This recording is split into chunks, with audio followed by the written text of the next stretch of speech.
Bonjour les découvreurs, j'espère que vous allez bien, c'est Vincent de les-découvreurs.com.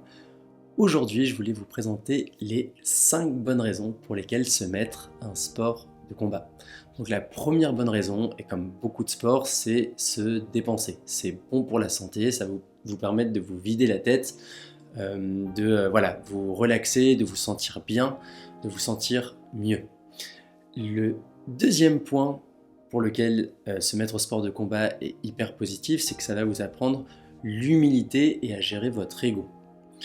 Pourquoi? Parce que vous allez toujours trouver quelqu'un dans votre club, dans votre dojo, qui est meilleur que vous.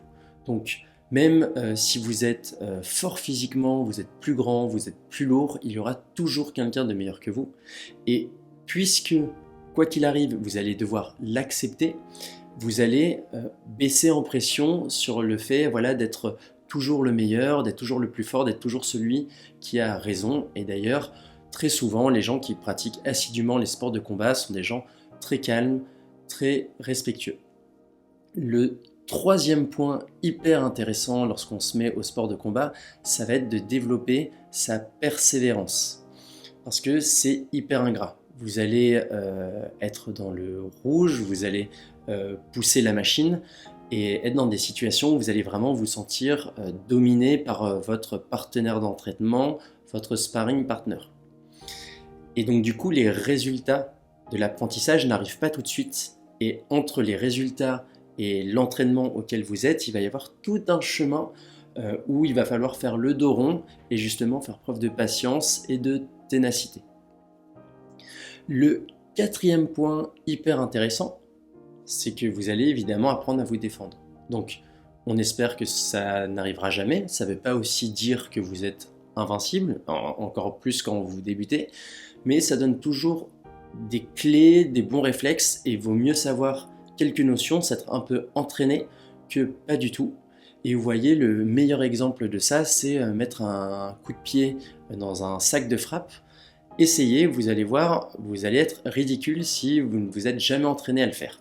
Alors qu'on pourrait se dire, oui, je sais donner un coup de pied à quelqu'un. Pas du tout. Le cinquième point positif de se mettre à des sports de combat, il découle du quatrième, c'est que vous allez développer votre confiance en vous. Parce que finalement, en sachant vous défendre, en tout cas en ayant quelques clés, vous pouvez théoriquement répondre à la plus grosse menace que quelqu'un puisse vous faire, c'est vous nuire physiquement, voire par extension, de manière instinctive, de manière animale, potentiellement vous tuer. Et en fait, à partir du moment où vous savez que si ça arrive, vous avez des clés pour vous défendre, voire vous savez pertinemment que vous pouvez dominer la personne en face de vous, entre guillemets, vous ne craignez plus rien. Elle a beau s'énerver, elle a beau s'insulter, voire vous dire écoute, on en vient aux mains, voire en venir aux mains directement, vous savez y répondre. Donc vous allez obtenir une forme de sérénité que vous ne retrouverez que dans les sports de combat. Donc ça peut vraiment influer sur votre confiance en vous et finalement sur votre quotidien. Donc les sports de combat, il y en a vraiment beaucoup et ils se divisent en deux catégories, les sports de percussion et les sports de préhension. Donc les sports de percussion, ça va être tous les styles de boxe, donc c'est les frappes, ou les sports comme le karaté, par exemple, le taekwondo, en tout cas certains types de karaté. Et les sports de préhension, donc cela peut être moins traumatisant, ça va être les sports où on s'attrape et où l'objectif très souvent est de s'amener au sol, de se contrôler, voire de se soumettre. Se soumettre, c'est-à-dire faire des clés articulaires ou des étranglements pour que l'adversaire abandonne. Donc là, ça va plus être le judo, la lutte, le jiu-jitsu brésilien, et j'en oublie sûrement.